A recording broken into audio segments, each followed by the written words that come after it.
The Great Hall on Nexus Prime was bigger than most cities.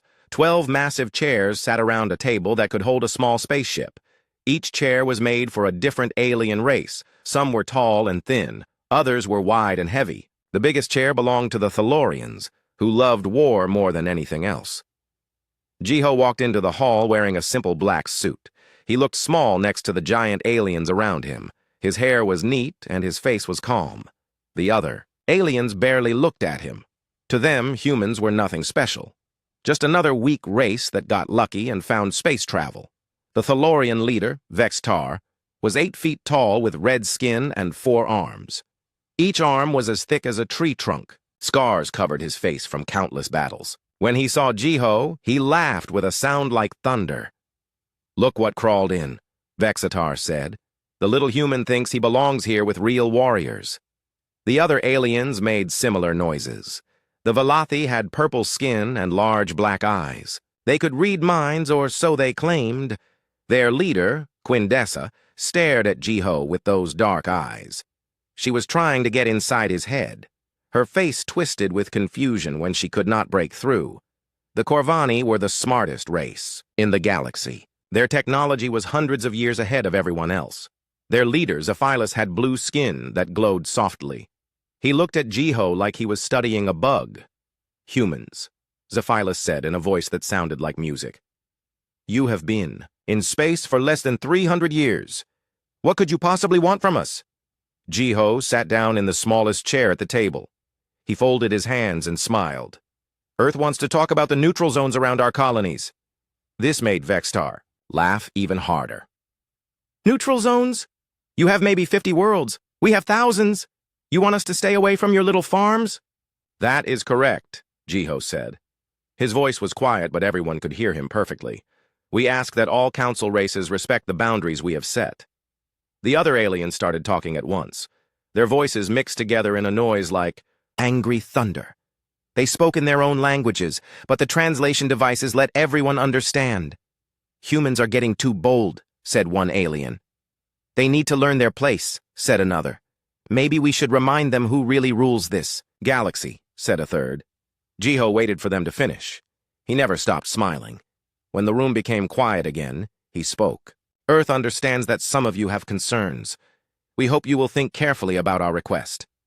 Quindessa leaned forward. Her eyes became darker. "Human, I cannot read your thoughts. How is this possible? No mind can hide from the Velothi." "Perhaps you are not looking in the right place," Jiho said. This made the alien leaders angry. They were used to fear and respect. Humans showed neither. Vextar stood up. His chair made a loud noise as it moved back. "Listen, little human. The Thalorian Empire has conquered half this galaxy. Our ships can turn your planets into dust. Our warriors have never lost a real battle. Do not test us." "We would never dream of testing the mighty Thalorian Empire," Jiho said. "Earth only wishes to live in peace." Zephylus made a sound like cold wind. "Peace is a luxury for the strong. The weak must serve or die. This is the way of the galaxy." "An interesting view," Jiho said. "Earth sees things differently. What the aliens did not know was happening far away from Nexus Prime. On Earth, deep under a mountain, Admiral Minho stood in a room full of screens. Each screen showed a different part of the galaxy. Most showed alien ships and planets. The aliens thought they were alone, but human eyes watched everything. "How is the council meeting going?" asked Dr. Yuna. She was young, but her eyes looked old and tired. Her hands moved over controls that no alien scientist could understand. "Jiho is playing his part well," Minho said. "They think we are weak farmers and merchants. They have no idea what we really are." "The monitoring stations are all working," said Engineer Hyun. "We are tracking every alien ship in known space, their military movements, their secret bases, their weapons. Everything." Dr. Yuna looked at one of the screens. It showed a Thalorian battle fleet. "Their ships are so primitive. They still use nuclear weapons and metal armor. It is almost sad." "Do not feel sorry for them," Minho said. His voice was hard. "These same ships have destroyed entire civilizations. The Thalorians alone have killed billions of innocent people." When do we reveal ourselves? Yun asked. When they force us to, Minho said. The president was clear. We stay hidden until we have no choice. Earth will not start a war, but we will finish one. Back on Nexus Prime, the council meeting was getting worse. The alien leaders were making demands now. They wanted humans to pay taxes to the council. They wanted human colonies to follow alien laws.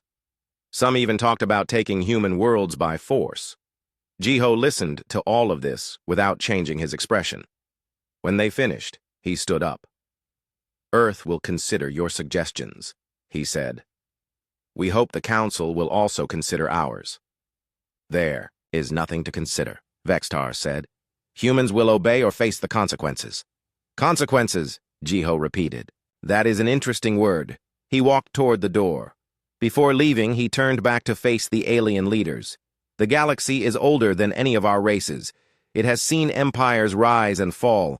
It has watched as the proud became dust and the mighty became forgotten. Earth remembers this. We hope you will remember it too. Is that a threat, human? Quindessa asked. It is a fact, Jiho said. Good day. As Jiho left the Great Hall, the aliens began arguing among themselves. They were angry and confused. How dare such a weak race speak to them this way? Some wanted to attack human worlds immediately. Others thought it was better to wait and see what Earth would do.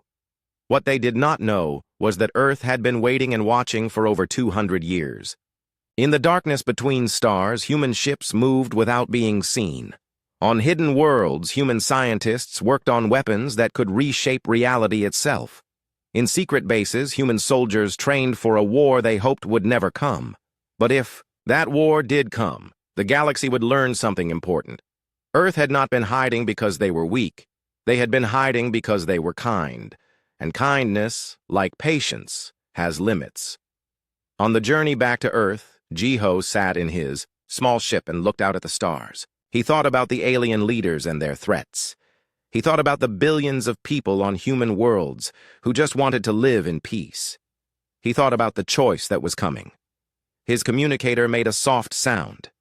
A message appeared on the screen. It was from Admiral Minho. How did it go? The message asked. Jiho typed back slowly. They will not listen to reason. Begin preparations for Project Silent Watch Phase 2. Understood. All stations are ready. Jiho turned off the communicator and went back to watching the stars. Somewhere out there, alien fleets were planning humanity's destruction. They thought humans were just another weak race to be crushed or enslaved. They were about to learn how wrong they were. 3 months passed after the council meeting. The alien leaders talked and argued about what to do with the humans. Most wanted to teach Earth a lesson. The Thalorians were the most eager for war.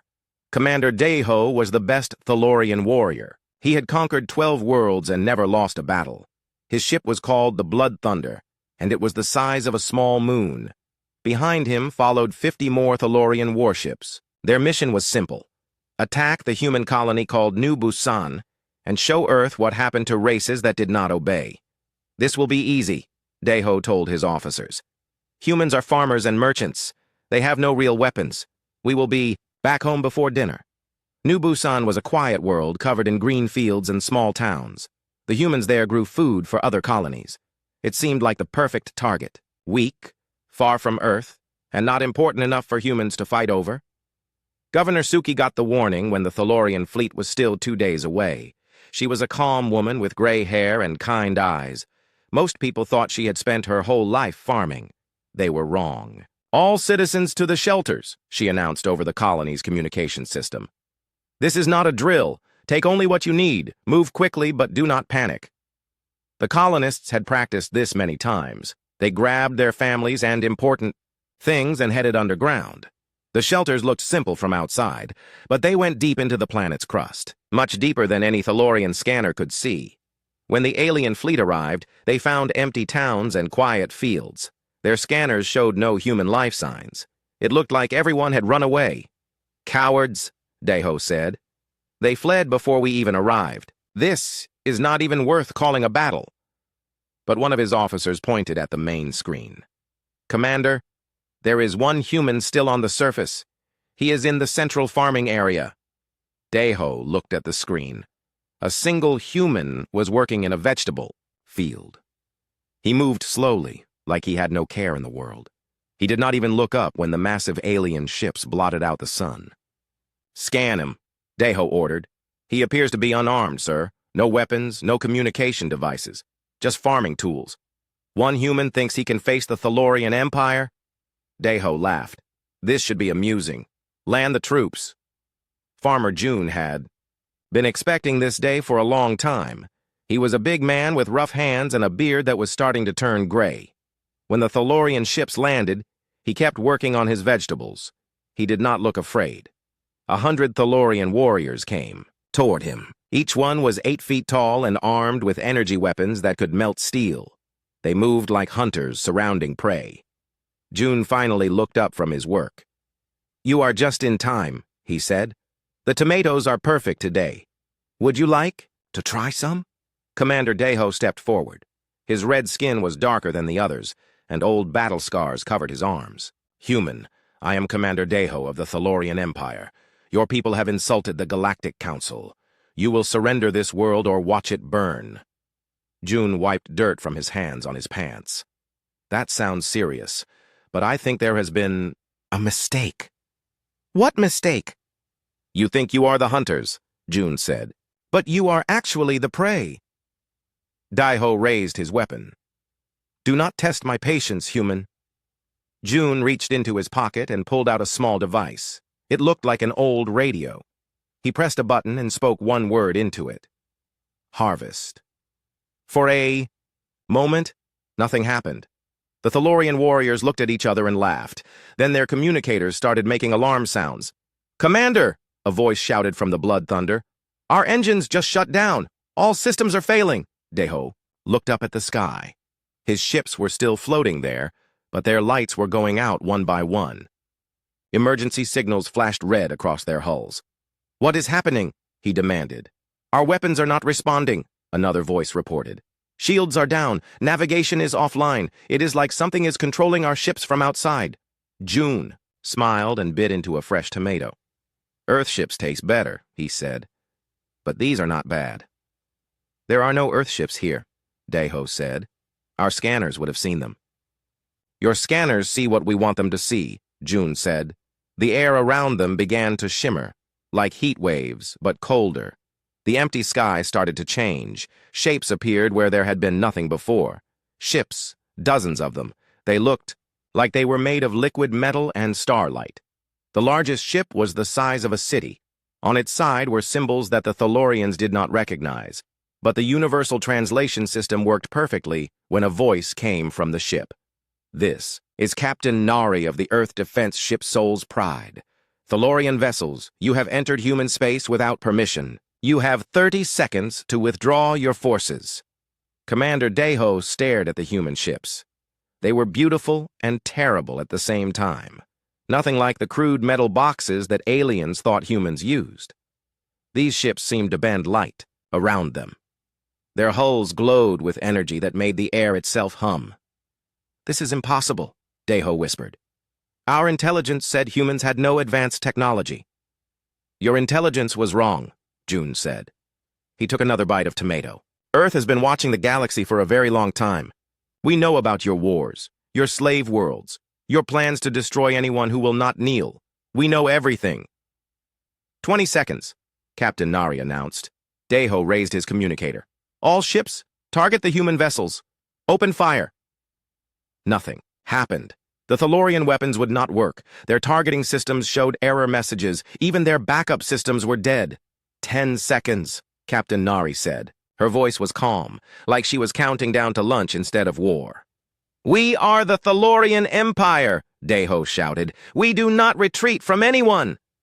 5 seconds. The human ships did not move. They did not power up weapons or raise shields. They just waited. "Time is up," Captain Nari said. One of the human ships, much smaller than the others, moved forward. It was no bigger than a Thalorian fighter. Light gathered around its front end. Not the crude red light of laser weapons, but something that looked like captured starlight. The light touched the Blood Thunder. The massive Thalorian ship, bigger than most space stations, simply disappeared. Not destroyed or blown up. Just gone, like it had never been there at all. The other Thalorian ships suddenly came back to life. Their engines started working. Their communications returned, but their weapons stayed offline. "This is your only warning," Captain Nari said. "Leave human space now. If any Thalorian ship enters our territory again, it will share the fate of the Blood Thunder." Commander Deho looked around at his remaining ships. His warriors were staring at the sky in shock and fear. The greatest fleet of the Thalorian Empire had been defeated without firing a single shot. "All ships," he said quietly. "Retreat to the border." As the alien ships left, June walked over to where Governor Suki was coming up from the underground shelters. She looked exactly like what she was supposed to be, a simple colonial administrator. But her eyes held secrets that were older than most civilizations. "How long until they tell the council?" she asked. "A few days," June said. "Admiral Minho thinks the other races will want to test us too. The Valathi might try their mind tricks. The Corvani will want to study our technology." "And if they all come together?" June looked up at the human ships as they faded back into invisibility. "Then they will learn why Earth chose to stay hidden for so long. We are not aggressive by nature, Suki, but we are thorough." Governor Suki nodded. She had read the classified reports from Earth. She knew about the weapons that could turn stars into tools. She knew about the ships that could move through dimensions, that aliens had never discovered. She knew about humanity's true history in space. "The children will ask questions," she said. "They saw the ships." "Tell them the truth," June said. "Earth protects its own. Always has, always will." Above them, the Soul's Pride hung in space like a silver ghost. Captain Nari stood on the bridge, watching the Thalorian fleet disappear into hyperspace. Her crew was young, but they had trained for this moment their entire lives. "Should we follow them?" asked Lieutenant Juan. "No need," Captain Nari said. "They will carry our message to the council. Let them decide what happens next." "And if they choose war?" Captain Nari smiled. It was not a happy smile. "Then they will discover why humanity has been preparing for 300 years. They think we have been hiding because we are weak. They are about to learn that we have been hiding because we are kind." Far away on Nexus Prime, the surviving Thalorian ships arrived with their impossible story. Ships that appeared from nowhere. Technology that made their weapons useless. A single human farmer who showed no fear of the galaxy's greatest warriors. The council members listened to Commander Deho's report with growing anger and fear. Anger that humans had made fools of the mighty Thalorians. Fear that maybe, just maybe, they had seriously underestimated Earth. But pride is a dangerous thing. Instead of learning from the lesson, the council began to plan for revenge. They would show these humans what happened to races that dared to resist the galactic order. They had no idea that every word they spoke was being heard by human listeners. Every plan they made was known to Earth before the meeting even ended. The galaxy's most powerful races were about to discover that they were not the only ones who could play games of war and politics. And humanity had been playing this game much, much longer then. The news of what happened at New Busan spread across the galaxy like wildfire. In alien bars and meeting halls, beings whispered about the impossible story. The mighty Thalorian Empire, defeated by farmers, ships that appeared from empty space, technology that no one had ever seen before. But in the council chambers on Nexus Prime, there was no whispering. There was only rage. "This is an insult that cannot stand!" Vextar slammed his 4 fists on the table. The sound echoed through the great hall like thunder. "The Thalorians have been humiliated by these pathetic humans." Zephilus, the Corvani leader, was calmer, but his blue skin glowed brighter when he was angry. "The real question is how they hid their technology from us. Our sensors are the best in the galaxy. Nothing should be able to escape our detection." "Perhaps your sensors are not as good as you think," said Quindessa. The Valathi leader's black eyes were darker than usual. "I have been trying to probe human minds for months. Every attempt fails. It is as if they do not exist in the psychic realm." Other alien leaders joined the discussion. The Zerani, who controlled most trade routes, were worried about their profits. The Zelthari, whose armies had conquered hundreds of worlds, wanted immediate war. The Morvek, master builders of the galaxy, demanded to study human technology. For hours they argued and shouted. Some wanted to attack Earth directly. Others suggested capturing human colonies to study their technology. A few even talked about negotiating, but they were quickly shouted down. Finally, Zephylos called for order. As the most advanced race, the Corvani usually led council decisions. We need to face facts. Humans have been lying to us. They are not the simple farmers and traders we thought. They have weapons and ships that surpass our own. So what do you suggest? Asked General Thax of the Zelthari armies. We formed the Grand Alliance, Zephylos said. 8 races combining our fleets and our best technology. We will crush Earth before they can threaten the galactic order. The vote was quick. Only 2 races voted against the alliance. The others were eager for war. They would show these upstart humans what happened to those who dared challenge the established powers. 3 days later, Ambassador Jiho returned to Nexus Prime. He had been summoned for what the council called final negotiations.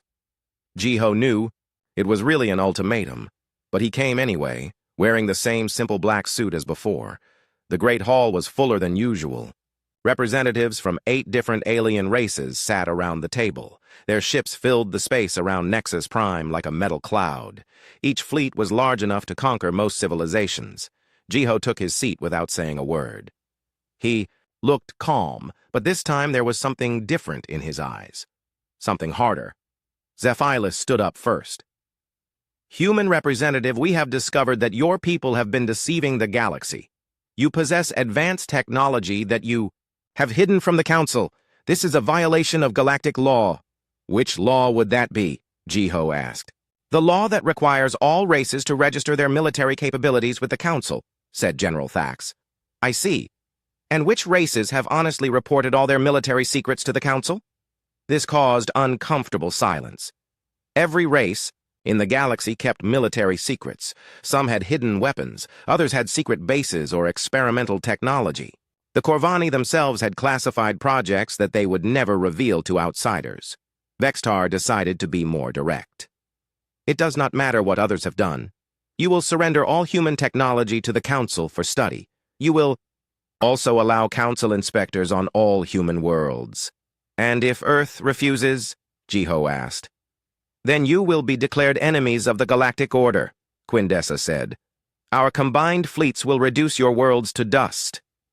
Jiho listened as each alien leader described their greatest weapons. The Velothi talked about their mind control fleets that could turn entire populations into slaves.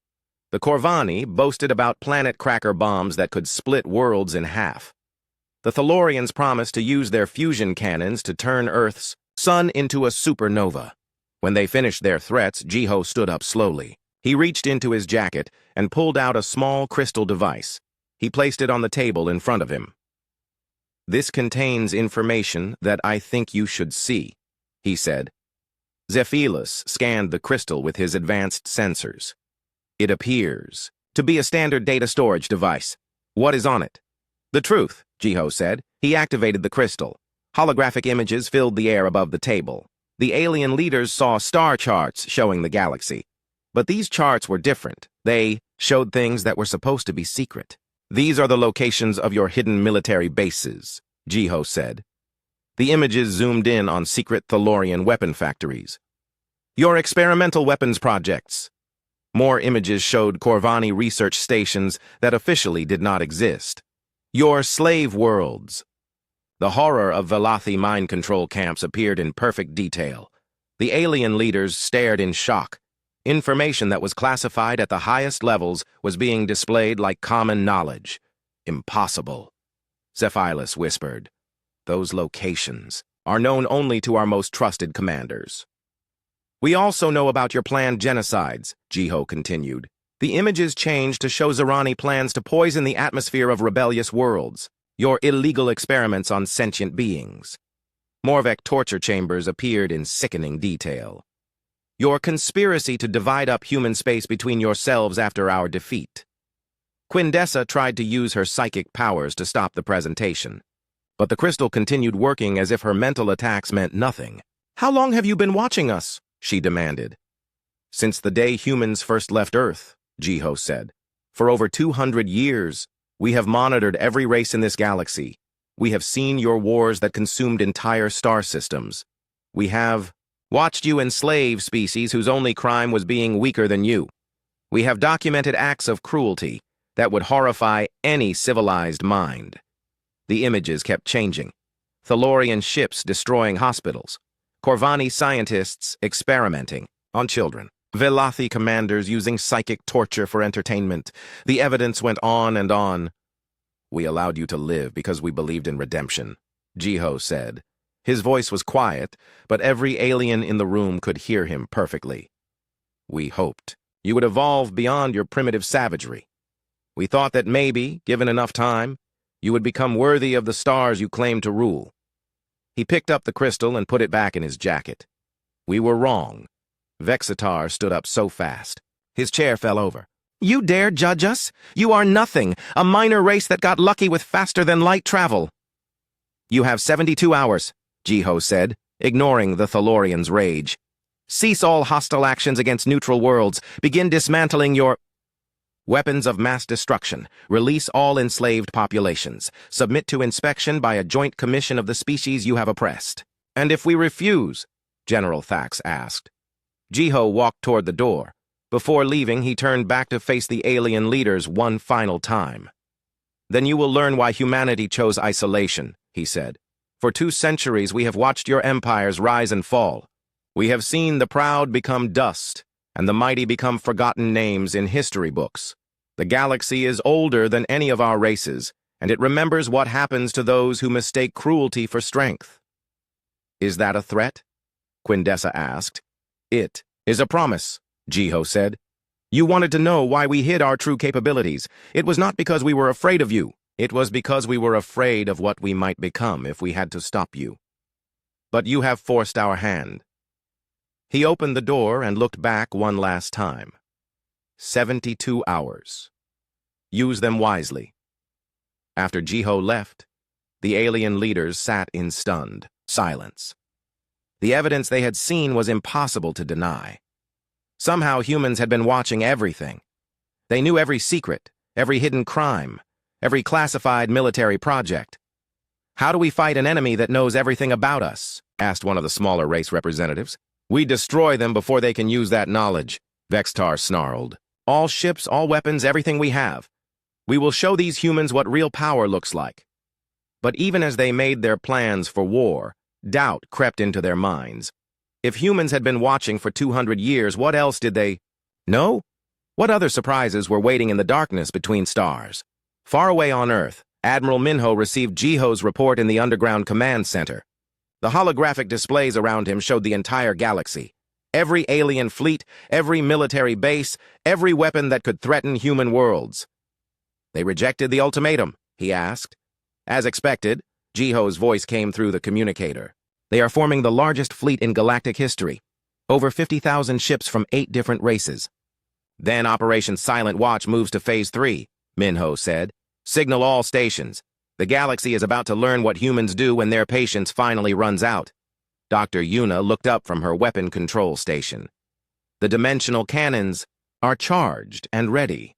The star manipulation devices are online. All stealth fleets are in position. Remember," Minho said to his officers, "we do not start wars, but we finish them. These aliens think they are about to crush a weak and defenseless Earth. Instead, they are about to face the full might of a civilization that has spent 3 centuries preparing for this moment." On the main display, alien fleets were already moving toward human space. The Grand Alliance fleet was the largest gathering of warships in galactic history. Over 50,000 vessels from 8 different races moved through space like a metal storm. Thalorian battle cruisers the size of mountains flew next to Corvani science ships bristling with experimental weapons. Velothi mind control platforms traveled alongside Zerani trade destroyers converted for war. At the center of this massive fleet was the galaxy's Wrath, a super dreadnought built specifically for this mission.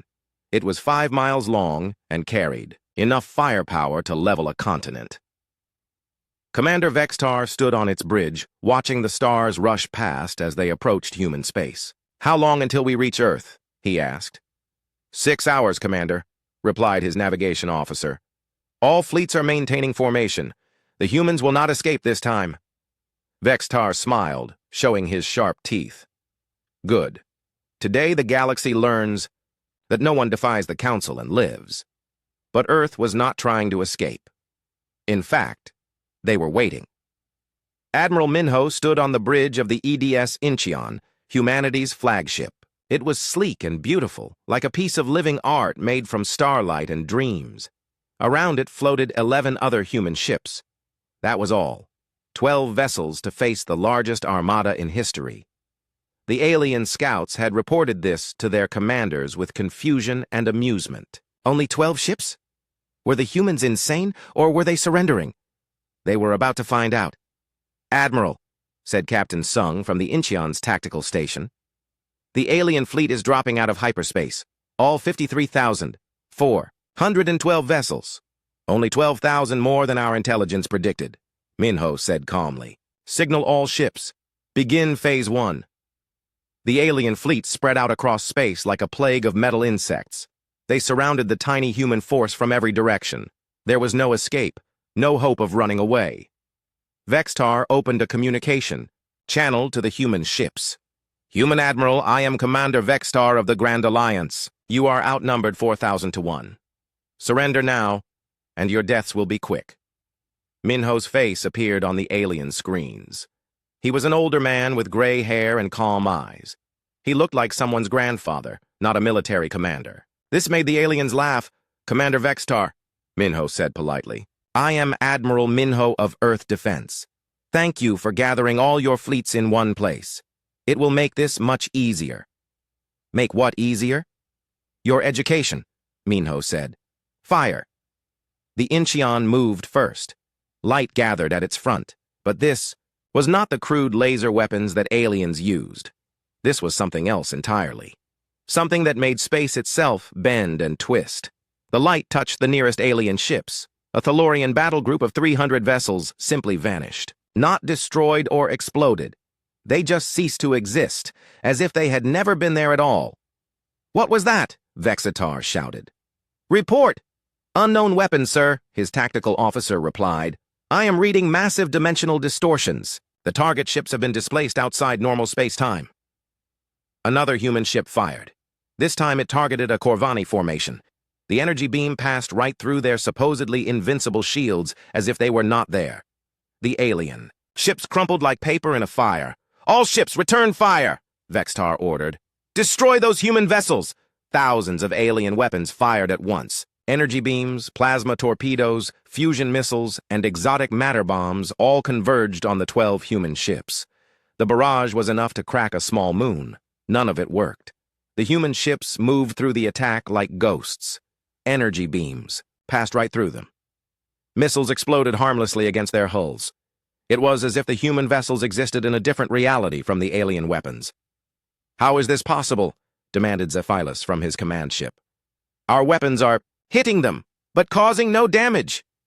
"Phase variance shields," Captain Sung explained to Admiral Minho. "They are trying to hit us with third-dimensional weapons while we exist partially in the fourth dimension, like trying to damage a shadow with a stick." "Begin Phase 2, Minho ordered. The human ships spread out, moving with impossible grace and speed. Each one targeted a different section of the alien fleet. What followed was not a battle, it was a demonstration. The EDS Sol fired a weapon that turned stars into tools. A nearby sun flared brighter, sending a controlled solar flare that fried. The electronics of 10,000 alien ships. The EDS Busan used gravity manipulation to crush Velothi mind control platforms into balls of twisted metal. But the most shocking weapon came from the smallest human ship, the EDS Jeju. It fired something that looked like silver mist. When the mist touched alien vessels, they began to change. Metal turned to crystal. Weapons became flowers. War machines transformed into art. "What are they doing to our ships?" a Zarani captain screamed over the communications. "Molecular reorganization," his science officer replied in a voice full of terror. "They are rewriting matter at the atomic level. In 15 minutes, half the Grand Alliance fleet was gone. Destroyed, displaced, or transformed beyond recognition. The remaining aliens found. Their weapons still would not work against the human ships. Vextar's pride finally broke. All ships retreat. Fall back to the outer system. Negative. Admiral Minho's calm voice filled every alien ship. You came here to destroy Earth.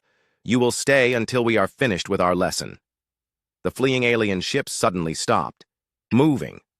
Their engines worked perfectly, but they could not leave. Some invisible force held them in place like insects in amber. Impossible, Zephylos whispered. They have trapped our entire fleet. Captain Sung looked up from her instruments. Admiral, we are receiving a priority communication from Earth Defense Command. Put it through. The face that appeared on the feed screen belonged to Captain Nari from the Soul's Pride. She was in orbit around Earth, watching the battle from 30 light-years away through quantum entanglement sensors. Admiral Minho, I have a message from President Minji. The aliens are requesting immediate surrender. How should she respond? Minho considered this for a moment. Around him, the alien fleet was trapped and helpless. Their greatest weapons were useless. Their strongest ships were destroyed or transformed into harmless sculptures. Tell the president that Earth accepts their surrender, he said, but only from the surviving crews, not from their governments. The council that started this war no longer has the authority to speak for these people. And the council members themselves?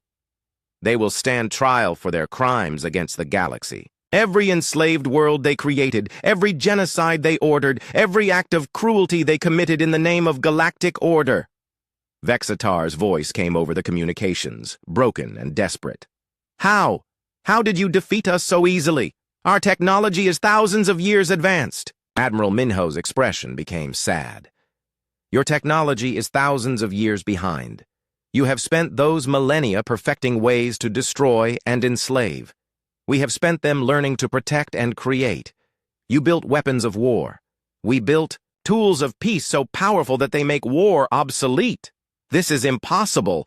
We are the strongest races in the galaxy. You were never strong, Minho said. You were just cruel. True strength does not come from the ability to destroy. It comes from the wisdom to know when destruction is necessary and the power to choose creation instead. On Earth, President Minji watched the battle's end from the Global Defense Center. Around her, screens showed the aftermath of humanity's first open conflict with alien powers. The galaxy's greatest fleet had been defeated in less than an hour. Madam President, said General Huan, we are receiving surrender requests from over 40 different alien colonies. Many are asking for protection from their own governments. Grant it, Minji said. Any being that asks for Earth's protection will receive it. This includes the crews of the defeated fleets. What about the council leaders? Minji's face hardened. They will face justice. Every world they enslaved will have a voice in their trial. Every species they oppressed will see their oppressors brought low. Back in space, the alien fleet hung motionless and defeated. Many ships were sending out lifeboats, their crews preferring to surrender to humans rather than face their own leader's wrath for losing the battle. Admiral Minho opened a channel to all surviving vessels. Attention, Grand Alliance Fleet. This is Admiral Minho of Earth Defense. Your governments lied to you. They told you that humans were weak farmers and traitors. They sent you to die in a war that could never be won. His voice carried across 50,000 ships, reaching millions of alien beings. Earth offers mercy to those who seek it. Any being who wishes to leave their warlike past behind will find welcome in human space. We will protect you from your former masters. We will teach you that strength comes from building, not destroying. But know this. His voice became harder. This was not Earth's full strength. This was not even our main fleet. What you faced today was a border patrol. 12 ships from thousands. If you choose war again, if you threaten innocent beings again, the next lesson will not be so gentle. The transmission ended. In the silence that followed, alien crews throughout the fleet made their choices. Some stayed loyal to their governments, but many others looked at their defeated fleets and chose a different path. The age of the old galactic order was ending. What would replace it was still being written.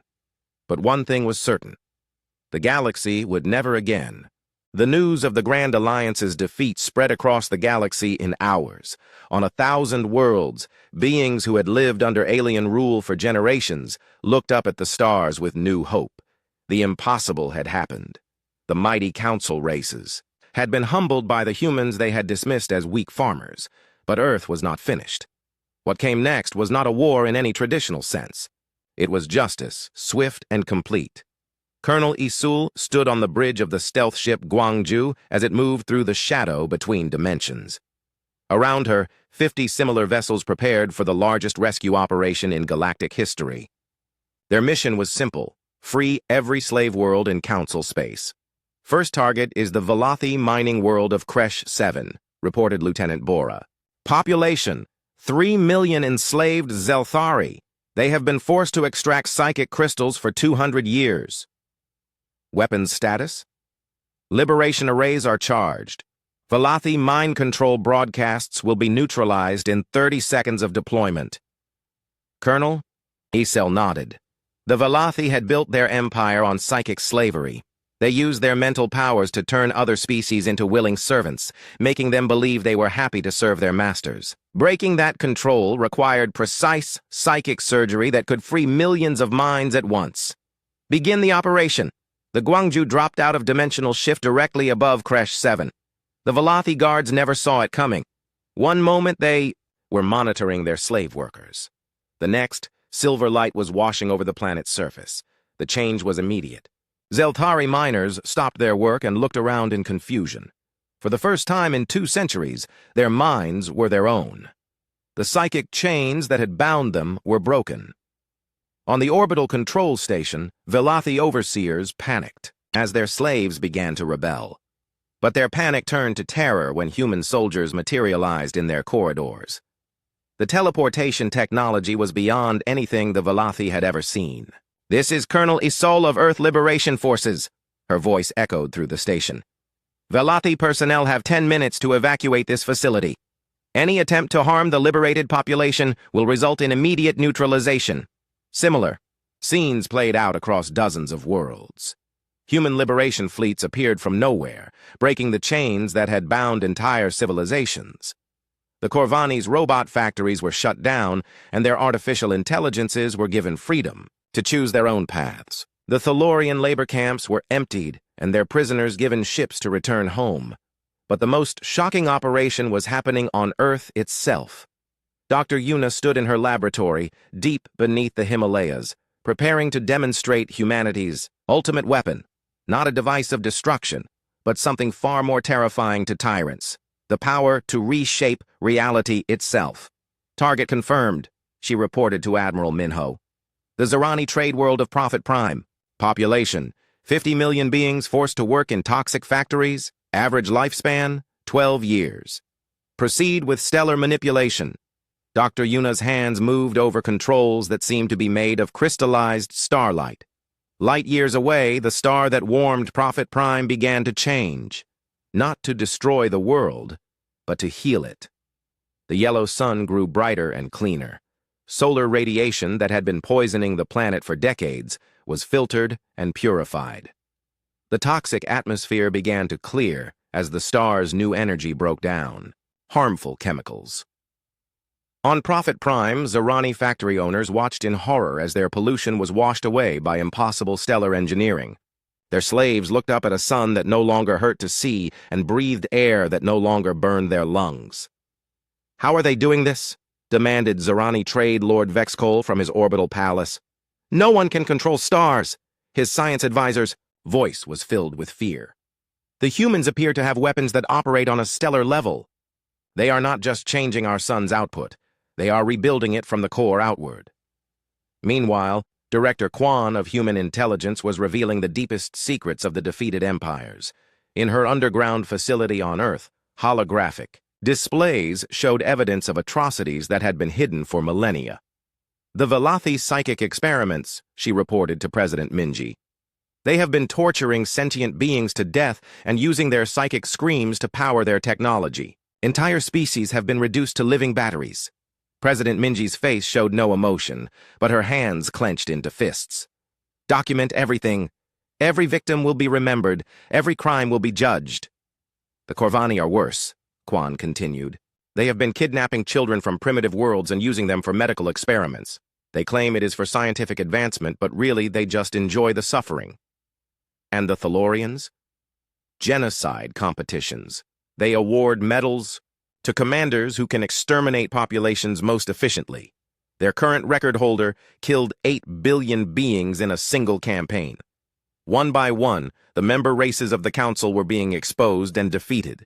But they were not being destroyed. Instead, they were being transformed.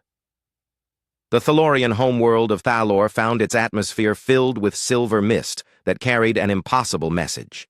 Every warrior on the planet suddenly felt what their victims had experienced.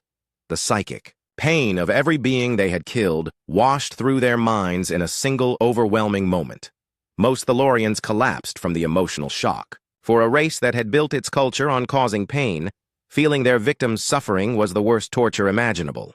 But it was also educational. Commander Daeho, survivor of the New Busan incident, was among those affected. He fell to his knees as the memories of his victims filled his mind.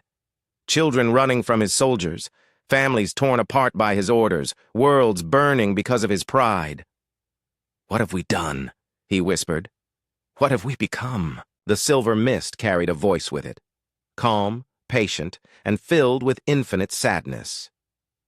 "You have become what happens when strength is not balanced by wisdom, but it is not too late to change." Similar transformations were happening across the galaxy. Corvani scientists found themselves feeling empathy for their test subjects. Zerani traders discovered they could no longer ignore the suffering their greed had caused. Valathi psychics were forced to experience the minds they had enslaved. But the greatest shock was reserved for the council leaders themselves. Vextar, Zephylus, Quindessa, and the others found themselves aboard human ships, not as prisoners, but as students. They stood in a room that defied physics, watching holographic recreations of their own crimes. Every order they had given, every atrocity they had commanded, every innocent being they had condemned to death or slavery. "This is impossible," Zephylus said. "You cannot make us feel guilt. We are beyond such primitive emotions." Ambassador Jiho, who had become Earth's chief judge for war crimes, looked at him with eyes that had seen too much. "You are not beyond guilt. You have simply spent so long ignoring it that you forgot it was there. We are simply reminding you." "What do you want from us?" Quindessa demanded. "Revenge? Our deaths?" "We want you to understand," Jiho said. "Every being you killed had hopes and dreams. Every world you destroyed had its own beauty. Every species you enslaved had its own wisdom to offer the galaxy." The holographic displays showed not just the aliens' crimes, but their victims' lives. Children who would never grow up. Artists whose works were lost forever. Scientists whose discoveries died with them. Entire civilizations that were now nothing but memories. "Stop!" Vexitar pleaded. "We understand. Please, make it stop."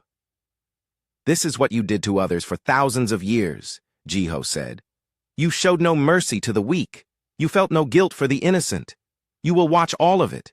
You will remember every face. And then you will decide what kind of beings you want to become." Across the galaxy, the old order was collapsing. Slave worlds were free. Oppressed species were reclaiming their homes. The great empires that had ruled through fear and cruelty were learning what it meant to be helpless. But Earth was not ruling through conquest. Human ships protected the newly liberated worlds, but they did not claim them. Human technology healed poisoned planets, but it did not exploit them. Human justice punished tyrants, but it also offered redemption. President Minji addressed the galaxy from Earth's capital. Her words were carried to every world, every ship, every being who could receive them. "The age of empires is ending," she said. "The time when the strong could prey on the weak is over. From this day forward, the galaxy will be governed by justice, not by force. By wisdom, not by fear. By the consent of the governed, not by the whims of tyrants. Earth does not seek to rule you. We seek to protect you. Not just from external threats, but from the darkness that can grow in any heart when power is not balanced by responsibility. To those who have suffered under the old order, you are free. To those who enforce that order, you can choose redemption. To those who would create a new order based on the old cruelties, know that humanity is watching, and we will never again allow the strong to prey upon the weak." The message ended, but its meaning echoed across the stars. The galaxy had a new guardian. Not a conqueror, but a protector. Not a master, but a teacher. And in the darkness between worlds, human fleets continued their patient watch, ensuring that the Age of Empires would never return. 1 year had passed since the fall of the old Galactic Council. The galaxy looked very different now. Where once there had been slave worlds and prison colonies, there were now free civilizations rebuilding their cultures. Where massive war fleets had patrolled space like hungry predators, human ships moved quietly, protecting rather than threatening. On what was once called Nexus Prime, now renamed Unity Station, Ambassador Jiho walked through halls that had been rebuilt with a very different purpose. The great chamber where alien tyrants had once plotted conquest was now a place where freed species learned to govern themselves. Jiho had a new title now, Terran Arbiter. It was not a position he had wanted, but one the galaxy had needed. His job was to help former enemies become future allies and to ensure that the mistakes of the past were never repeated. The morning session was about to begin. Representatives from dozens of species filled the chamber, but these were not the old council members. These were beings who had been chosen by their own people, not appointed by distant emperors. The first matter today, Jiho announced, is the request from the Zelthari Federation to establish their own defense fleet. A Zelthari representative stood up. She was young, one of the first generation born free from Velati mind control. Arbiter Jiho, my people want to protect ourselves and our neighbors, but we promise to use our ships only for defense, never for conquest. Former Commander Deho, now serving as a rehabilitation advisor, spoke next. The Zelthari have completed their military training program. They understand the difference between protection and aggression. I recommend approval. It was strange to see Deho in this role. The once proud Thalorian warrior was a changed being. The psychic experience of feeling his victim's pain had broken something in him, but it had also rebuilt him as something better. He now spent his time teaching former warriors how to be protectors instead of destroyers. The Terra Collective approves the Zelthari Defense Fleet, Jiho said. May you use your strength to guard the weak, not prey upon them. Similar scenes played out throughout the day. Former slave species were learning to stand on their own. Former oppressor races were learning to serve rather than rule. It was slow work, but it was working. During a break, Jiho walked to the station's observation deck. Through the massive windows, he could see ships from a dozen different species working together. Thalorian engineers were helping Zerani refugees repair their damaged worlds. Corvani scientists were sharing their knowledge freely instead of hoarding it for military advantage. President Minji's image appeared on his personal communicator. She was calling from Earth, where she was overseeing the final trials of the worst war criminals. How are things progressing at Unity Station? She asked. Better than expected, Jiho replied. The former enemy races are adapting to freedom faster than we predicted. Even the Velati are learning to use their psychic abilities to heal minds instead of enslaving them. And the resistance movements? Small and getting smaller. Most beings prefer peace to the old ways of constant war. The few who still dream of empire are finding little support. President Minji nodded. Good, because we have a new challenge. The Outer Rim species have been watching everything that's happened. Some are impressed by our justice. Others are worried that we're becoming the very thing we fought against. This was the concern that kept human leaders awake at night. How do you rule justly when ruling at all goes against your principles? How do you protect freedom without becoming tyrants yourself? We need to show them that Earth's power has limits, Jiho said, that we will step back when our job is done. Agreed. Which is why I'm implementing the Independence Protocol. Any species that has successfully established a stable, peaceful government for 5 years will be offered complete autonomy. No human oversight, no Terra Collective supervision. True independence. It was a radical decision. Most conquerors in galactic history held on to power forever. But humanity was different. They had never wanted to rule. They had only wanted to protect. On the former Thalorian homeworld of Thalor, massive changes were underway. The old warrior culture was being replaced by something new. Children who once learned to fight were now learning to build. Adults who had spent their lives conquering were discovering the joy of creation. Dr. Bora stood in front of a class of young Thalorians. These children had been born into a warrior culture, but they were being raised with human values. The combination was creating something unprecedented, beings with Thalorian strength and human compassion. Today we will learn about the great mistake, Dr. Bora said. Can anyone tell me what the great mistake was? A young Thalorian raised her hand.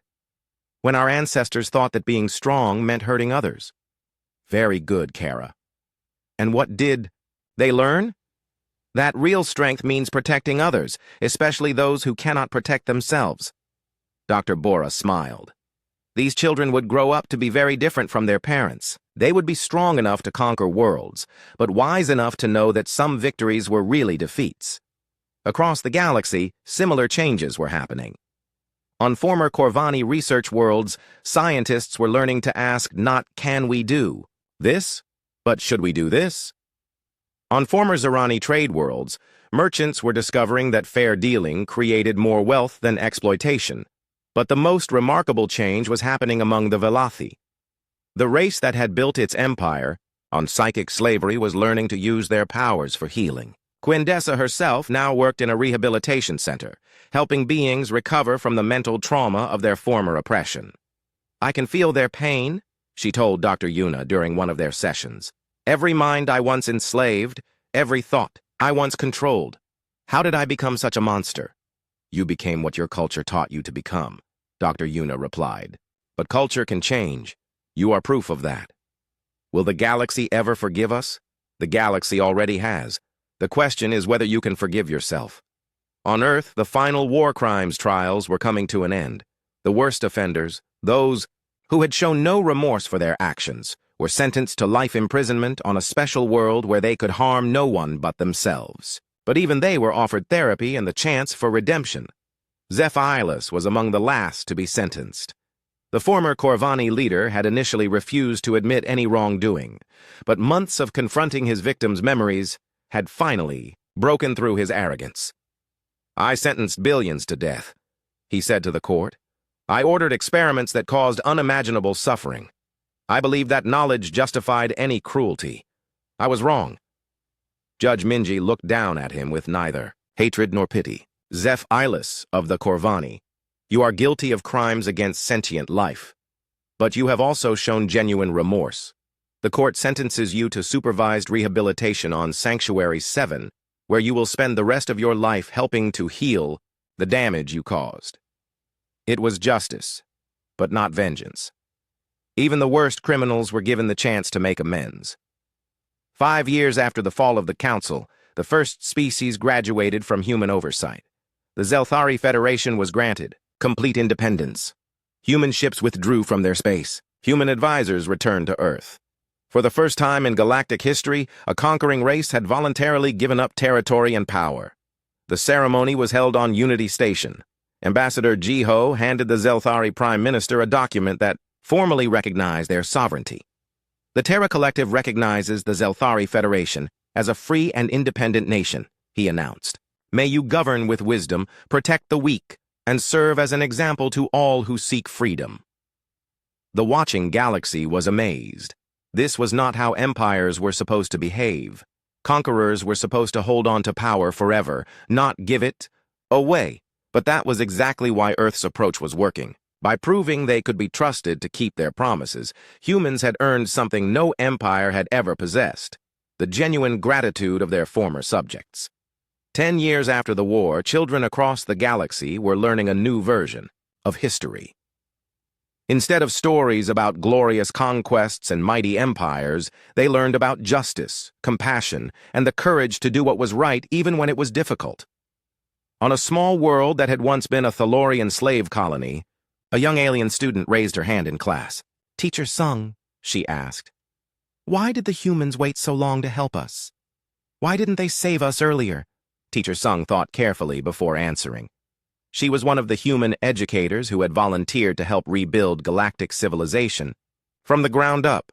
Because the greatest strength is not in the power to destroy, she said, repeating words that had become a human motto. It is in the wisdom to know when that power must be used. The humans hoped that the other races would learn to be better on their own. When they didn't, Earth finally acted. But they could have conquered everyone much earlier, right? Yes, they could have. But conquest and liberation are not the same thing. The humans didn't want to rule the galaxy. They wanted the galaxy to rule itself wisely. And now? Teacher Sung smiled and looked out the window at a sky full of free ships from dozens of different species, all working together to build something better than what had come before.